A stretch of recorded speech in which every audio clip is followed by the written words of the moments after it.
नमस्कार. स्वामीप्रसाद किचनमध्ये आपलं मनःपूर्वक स्वागत आहे. उन्हाळ्याच्या दिवसामध्ये बाजारमध्ये भरपूर प्रमाणात कैऱ्या येतात. तर आपण त्याच कैरीपासून एकदम चटपटीत चवीची आणि एकदम टेस्टी आपण इथे मस्त कच्च्या कैरीपासून तक्कू कसा बनवायचा ते आपण या रेसिपीमध्ये बघणार आहोत. तर हा कच्च्या कैरीचा तक्कू एकदाच करून ठेवलात ना, तर हे महिनाभर हा आरामात छान टिकतो आणि तक्कू चवीला छान लागतो. तर उन्हाळ्याच्या दिवसामध्ये जेवण अजिबात जात नाही आणि भाज्याही नकोशे वाटतात. तर अशा पद्धतीने आपण कच्च्या कैरीचा तक्कू केलात ना, चवीला अप्रतिम लागतो आणि भाकरीसोबत किंवा चपातीसोबत खायला तर एकदम भारी लागते. तर तुम्ही अशा पद्धतीने नक्की तक्कू करून बघा.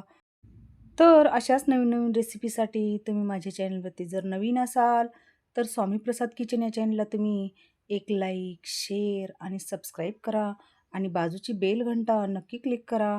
चला तर मग वेळ न घालता आपण रेसिपीला सुरुवात करूया. कैरीची चटपटीत चवीची इथे तक्क बनवण्यासाठी मी इथे 2 मध्यम आकाराच्या कच्च्या कैऱ्या घेतलेल्या आहेत. तर बाजारमध्ये बऱ्याच प्रकारच्या कैऱ्या मिळतात. तर तुम्ही तुमच्या आवडीनुसार तुम्हाला कोणती कैरी घ्यायची आहे ते तुम्ही घेऊ शकता. कैरी बाजारातून आणल्यावर आपल्याला यामध्ये पाणी घालून घ्यायचं आहे आणि यावरती जे चीक, धूळ जे सगळं असतं ना, ते या पाण्यामध्ये आपल्याला स्वच्छ पाण्याने हे कैरी धुवून घ्यायचं आहे. तर हे कैरी आपण मीठ घालून एक 20 मिनिटासाठी जर आपण हे पाण्यामध्ये हे कैरी भिजू घालून ठेवलात, तर हे पचायला पण हलकी होते. तर इथे आपण छान हे कैरी स्वच्छ पाण्याने धुवून घेतलेले आहे. आणि मीठ घालून एक 20 मिनिटासाठी इथे मी कैरी पाण्यामध्ये भिजू घालून ठेवली आहे. तर इथे एक 20 मिनिट झालेले आहेत. तर या कैरीमधलं पूर्णपणे पाणी काढून घेतलेले आहे. तर हवं असेल तर तुम्ही या कैरीवरची सालं काढून घेऊ शकता. जर तुम्हाला सालासकट जर हे तक्कू करायचं असेल, तर तुम्ही सालासकट हे तक्कू करून घेऊ शकता. तर इथे मी या कैरीवरची सालं काढून घेणार आहे. तर तुम्हाला आवडत असतील तर तुम्ही असंच पण ठेवून त्याचं तक्कू करून घेऊ शकता. तर इथे मी या कैरीवरची साल काढून घेतलेली आहे. तर इथे मी दोन्ही कैरींची सालं काढून घेतलेली आहेत आणि दोन्ही साईडचा हा कैरीचा देठाकडला भाग पण काढून घेतलेला आहे.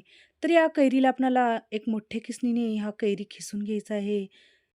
जर तुम्हाला हे कैरी जर खिसून घ्यायचं नसेल, तर तुम्ही याच्या छोट्या-छोट्या फोडी करून मिक्सरला काढून पण एक जाडसर वाटून घेतलात ना ही कैरी, तर ते पण त्याचं तक्को छान होतं. तर इथे मी अशा पद्धतीने जाडसर खिसणीने कैरी खिसून घेतलेलं आहे. तर इथे अशा पद्धतीने हे जर मोठ्या खिसणीने जर हे कैरी खिसून घेतलात ना, तक्कू चवीला एकदम भारी लागते. म्हणून अशा पद्धतीने इथे हे कैरी आपण खिसून घेतलेलं आहे. कैरीचा जे निब्बर भाग असतो ना, म्हणजे कैरीमधली जी कोय असते, ते आपल्याला बाजूला काढून ठेवायचं आहे. तर इथे मी हे दोन्ही पण छान कैऱ्या खिसून घेतलेल्या आहेत. तर अशा पद्धतीने मोठा-मोठा आपण इथे कैरीचा खीस करून घेतलेला आहे. तर या कैरीच्या खीसला आपणाला छान दोन्ही हातावरती घेऊन आपणाला यामधलं पूर्णपणे पाणी पिळून काढायचं आहे. हे पिळून काढायचं कारण म्हणजे आपलं तक्कू टिकण्यास मदत होते म्हणून आपल्याला कैरी खिसून घेतल्यानंतर अशा पद्धतीने त्या कैरीमधलं पूर्णपणे पाणी निथळून पिळून काढायचं आहे. जर तुम्ही जास्त प्रमाणात जर हे कैरीचं तक्कू जर करत असाल, तर तुम्ही अशा पद्धतीने खिसून घेतलेल्या या कैरीच्या खिसमधलं पूर्णपणे पाणी पिळून काढायचं आहे. असं केल्यानं काय होतं ना, हे कैरीचं तक्कू टिकायला मदत होते. जर तुम्ही एक जास्त प्रमाणात जर हे कैरीचं तक्कू करून जर 1 वर्षभरासाठी जर फ्रीजमध्ये स्टोअर केलात ना, तर 1 वर्षभर हे कैरीचं तक्कू टिकण्यास मदत होते. म्हणून शक्यतो अशा पद्धतीने या कैरीच्या खिसमधलं आपल्याला पूर्णपणे पाणी निथळून पिळून काढायचं आहे. तर इथे मी पूर्णपणे या कैरीमधला किंवा या खिसमधला पूर्णपणे पाणी निथळून काढलेलं आहे.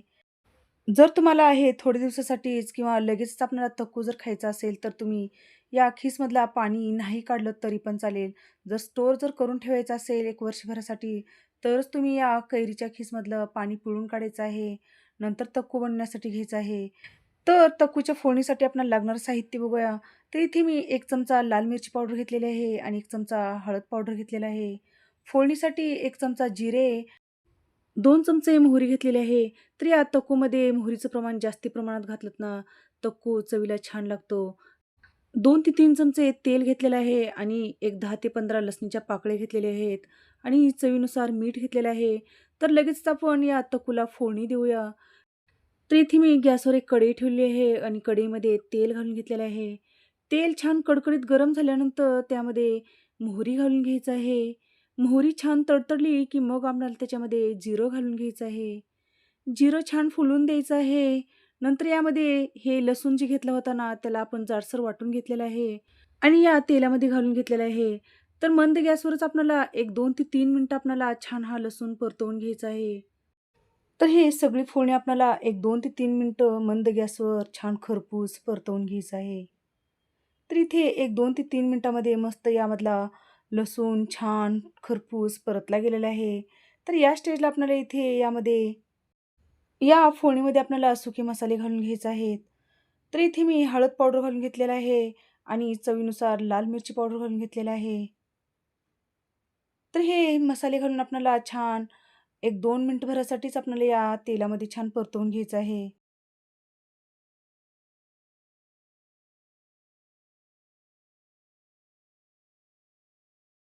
नंतर यामध्ये चवीनुसार मीठ घालून घ्यायचं आहे आणि छान या फोडणीमध्ये मिक्स करून घ्यायचं आहे. तर मिक्स करून झाल्यानंतर इथे मी गॅस बंद करून घेतलेला आहे. जर तुम्हाला हे गोड आंबट जर हे तक्कू बनवायचं असेल, तर तुम्हाला इथे या स्टेजला या फोडणीमध्ये साखर घालून घेऊ शकता किंवा गूळ पण घालून घेऊ शकता. तर हे फोडणी आपण थंड करण्यासाठी बाजूला काढून ठेवूया. तर हे फोडणी आपल्याला पूर्णपणे थंड करून घ्यायचं आहे. तर इथे आपली सगळंच हे तक्कूची आपली फोडणी थंड झालेली आहे. तर या स्टेजला आपल्याला इथे जे आपण खिसून घेतलेला कैरीचा खीस आहे ना, ते खीस घालून घ्यायचं आहे. खीस घालून आपल्याला छान या फोडणीमध्ये छान मिक्स करून घ्यायचं आहे. तर हा कैरीचा खीस आपल्याला या फोडणीमध्ये एकदम व्यवस्थित आणि पूर्णपणे छान मिक्स करून घ्यायचं आहे. तर हे खीस घालून जसं-जसं आपण हे या फोडणीमध्ये छान मिक्स करत जाल ना, तसं-तसं या कैरीच्या खीसला छान कलर येतो. तर बघितलात तुम्ही आपल्या या तक्कूला कलर किती सुंदर आलेला आहे. तर इथे आपला मस्त एकदम चटपटीत चवीचा आणि टेस्टी आपल्या इथे तक्कू बनवून तयार झालेला आहे. तर हा कैरीचा खीस आपल्या या फोडणीमध्ये पूर्णपणे छान एकदम व्यवस्थित मिक्स झालेला आहे. तर सगळ्यात शेवटी आपल्याला थोडंसं टेस्ट करून बघायचं आहे. जर मीठ कमी असेल, तर तुम्ही थोडं यामध्ये मीठ पण घालून घेऊ शकता. तर हे तकू करत असताना आपल्याला ज्यावेळेस आपण हे कैरी खिसून घेतो ना, त्यावेळेस त्या कैरीच्या खिसमधलं आपल्याला पूर्णपणे पाणी पिळून काढल्यामुळे हे तकू 1 वर्षभरासाठी टिकण्यास मदत होते. कधीही तकू करत असताना आपल्याला पूर्णपणे कैरी खिसून घेतल्यानंतर त्यामधलं पाणी पिळून काढायचं आहे आणि नंतर आपल्याला तक्कू बनवून घ्यायचा आहे. तर इथे आपला मस्त चटपटीत चवीचा आणि एकदम झणझणीत आपला इथे तक्को बनवून तयार झालेला आहे. तर हा तक्को आपण एका डिशमध्ये सर्व्ह करूया. तर हा तक्कू आपण एखाद्या काचेच्या भरणीमध्ये किंवा एखाद्या काचेच्या भांड्यामध्ये ठेवून फ्रीजमध्ये ठेवू शकता. तर हा तक्कू डीप फ्रीजमध्ये ठेवण्यापेक्षा तुम्ही फ्रीजमध्ये जर बी ठेवला तर 1 महिनाभर टिकतोच. पण हा तक्कू एकदा जर जास्ती प्रमाणात जर केला तर वर्षभरासाठी पण हा तक्कू आरामात टिकतो.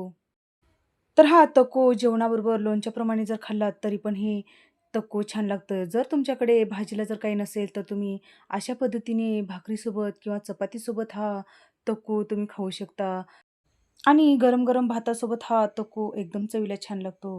तर तुम्हाला आजची चटपटीत तकोची रेसिपी कशी वाटली?